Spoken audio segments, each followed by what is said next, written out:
Hello viewers, welcome to my channel. তোমাদের সবাইকে আমি স্বাগত জানাচ্ছি আমার চ্যানেল হিট অ্যান্ড ইটে। আজকের রেসিপি চিকেন আলু কারি। তো সবার ফার্স্টে আমি এখানে চিকেন নিয়ে নিয়েছি। এবার চিকেনটাকে ম্যারিনেট করে রাখার জন্য এখানে নিয়ে নিয়েছি টমেটো বাটা আর পেঁয়াজ বাটা, সঙ্গে নিয়ে নিয়েছি 1 চামচ মতো রসুন কুচি, আর নিয়ে নিয়েছি 1 চামচ আদা বাটা। আর তারই সাথে দিয়ে দেবো 1 চামচ হলুদ গুঁড়ো, 1 চামচ জিরে গুঁড়ো, 1 চামচ ধনে গুঁড়ো, 1 চামচ লঙ্কার গুঁড়ো ও কিছুটা পরিমাণ কাশ্মীরি লাল লঙ্কার গুঁড়ো। আর নিয়ে নিয়েছি একটু সাদা তেল, 1 চামচ নুন ও 3 চামচ দই।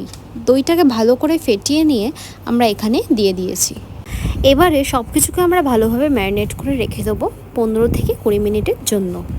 আর এখানে আমি 5টা বড় সাইজের আলু নিয়েছিলাম, যেটাকে আমি কেটে নিয়েছি।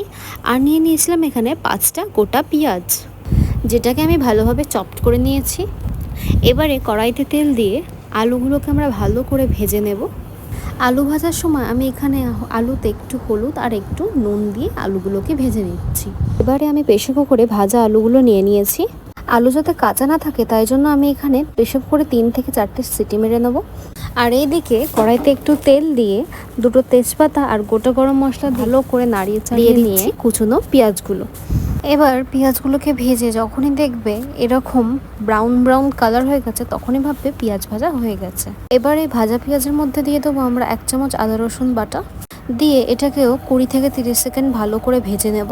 এবারে এখানে দিয়ে দেবো 1 চামচ হলুদ গুঁড়ো, 1 চামচ লঙ্কার গুঁড়ো, 1 চামচ জিরে গুঁড়ো ও 1 চামচ ধনে গুঁড়ো। এবার এই কটাকে আমরা পেঁয়াজের মধ্যে দিয়ে ভালো করে নাড়িয়ে চাড়িয়ে নিয়ে সামান্য একটু নুন দিয়ে ভালো করে মশলাগুলোকে কষিয়ে নেব। এবারে এর মধ্যে আমরা ম্যারিনেট করা চিকেনগুলোকে দিয়ে দিচ্ছি।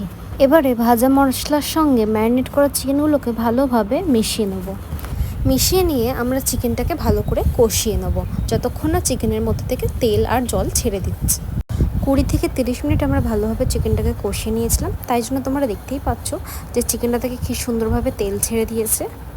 এবার আমরা চিকেনে কিছু জল অ্যাড করছি, আর এই জলটা হচ্ছে ওই যেখানে ম্যারিনেট করে রেখেছিলাম যেই পাত্রটিতে, ওই পাত্র গায়ে লেগে থাকা মশলাগুলোকে একটু জল দিয়ে ভালো করে দিয়ে ওই জলটাই আমরা এখানে ব্যবহার করছি। জলটাকে কিছুক্ষণ ফুটিয়ে নিয়ে সিদ্ধ করে রাখা আলুগুলোকে আমরা এখানে দিয়ে দিচ্ছি। এবার সব কিছুকে আরও একবার ভালোভাবে মিশিয়ে নিতে হবে। মিশিয়ে নিয়ে কিছুক্ষণ আমরা এটাকে ফুটতে দেবো, মিনিমাম 4 থেকে 5 মিনিট এটাকে ফুটতে দিতে হবে। ফুটিয়ে নেওয়ার পর একদম শেষে আমরা এখানে চিকেন মশলা দিয়ে দিচ্ছি, দিয়ে আরও একবার ভালোভাবে নাড়িয়ে নিচ্ছি। আর ব্যাস তৈরি হয়ে গেল আমাদের চিকেন আলু কারি। আর এটাকে গরম ভাতের সাথে সার্ভ করে খেয়ে নিন। এরকমই আরও নতুন নতুন ভিডিও দেখতে আমার চ্যানেলটাকে সাবস্ক্রাইব করে দিন। আমার ভিডিওটা যদি আপনাদের ভালো লেগে থাকে তাহলে একটা লাইক অবশ্যই করে দেবেন। ধন্যবাদ।